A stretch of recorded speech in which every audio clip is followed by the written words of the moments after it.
Germany's rage had been growing for years, but it still lacked one thing: a voice that truly understood it. By the early 1920s, countless speakers stood on street corners and in crowded halls, shouting about betrayal and humiliation. Most were ignored.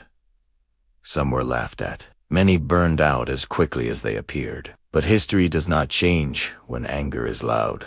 It changes when anger becomes persuasive. That was when a failed soldier began to listen more than he spoke. He was not important yet, not powerful, not even particularly respected. He slept in cheap rooms, lived off odd jobs, and carried the bitterness of a man who believed life had cheated him. The war had given him purpose. Peace had taken it away.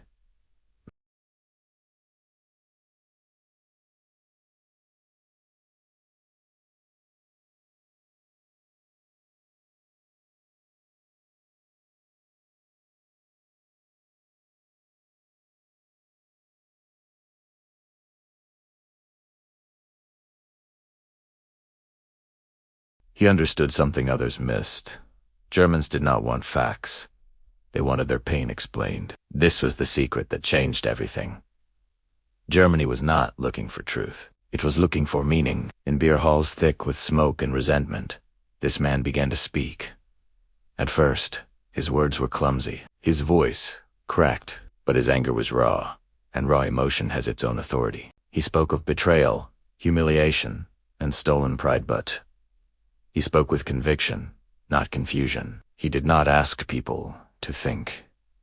He asked them to feel. He named enemies clearly. He promised restoration boldly. He spoke of a future where Germany would no longer apologize, no longer kneel, no longer beg. For a nation exhausted by uncertainty, his certainty felt like relief. Another rarely discussed truth: he did not invent Germany's anger. He organized it. Every speech sharpened the message. Every failure taught him what worked. He learned that repetition was more powerful than reason, that blame was more effective than explanation, that emotion traveled faster than policy. Slowly, his audience grew. Veterans recognized their own bitterness. In his words, young men, too young to fight in the war but raised on stories of humiliation, found direction in his certainty. The unemployed found hope. The forgotten found belonging. What made this moment dangerous was not extremism, it was alignment. The anger of the people had finally found a shape. Meanwhile, the Republic continued to weaken itself through compromise and hesitation. Courts treated extremist violence lightly. Political leaders underestimated the threat, dismissing radical speakers as temporary noise. After all, Germany had survived chaos before. This too, they believed, would pass. They did not understand the difference between chaos and momentum. Every crisis fed the narrative. Every foreign insult validated the message. Every economic setback proved democracy's weakness. The more the system struggled, the stronger the voice of certainty became. One of the most overlooked factors of this era is how modern these movements were. They used symbols, slogans, and spectacle.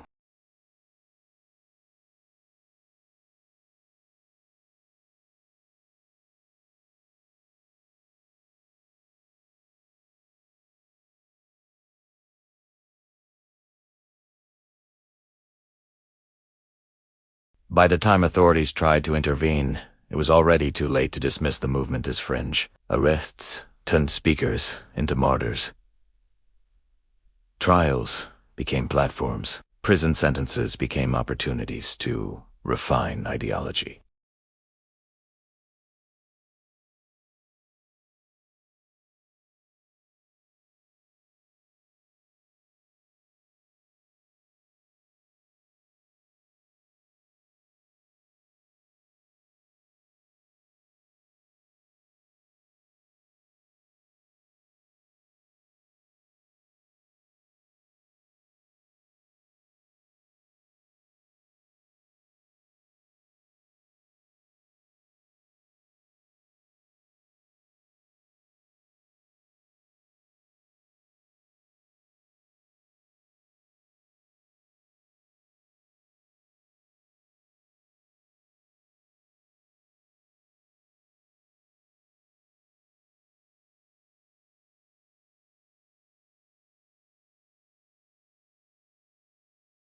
And purpose is far more powerful than comfort. Many who followed him were not monsters. They were clerks, workers, students, veterans.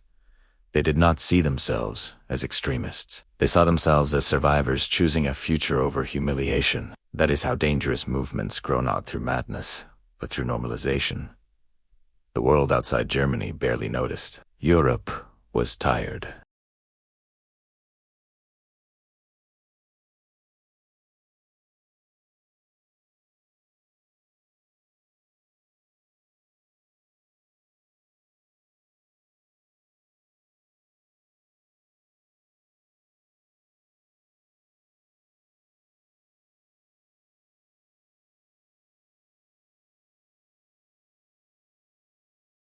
What once whispered in cafes now echoed in rallies. What once felt like complaint now felt like destiny. Germany was changing not suddenly, but steadily.